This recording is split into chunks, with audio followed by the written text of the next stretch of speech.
আমাদের নেত্রকোনার একটা প্রবাদ আছে, মানে আমাদের গ্রামের বাড়ি হচ্ছে নেত্রকোনা।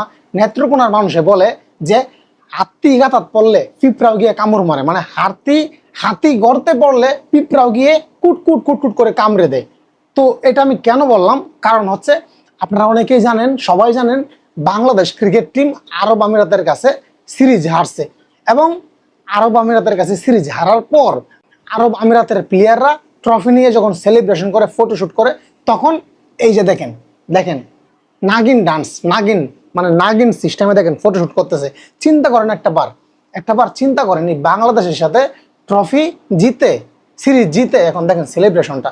এই জন্য আমি বললাম আত্মীগাতাত পড়লে পিঁপড়াও গিয়ে কামড় মারে। এই যে দেখছেন কামড় গুঁজে দিচ্ছে, বুঝতে পারছেন তো কোন নাগিন ডান্স? বাংলাদেশ ভার্সেস শ্রীলঙ্কা, নিধাস ট্রফির শ্রীলঙ্কাকে হারিয়ে বাংলাদেশ ক্রিকেট টিম নাগিন ডান্স করছিল। এখন সেই নাগিন ডান্স ফিরিয়ে দিচ্ছে এই আরব আমিরাত বাংলাদেশকে।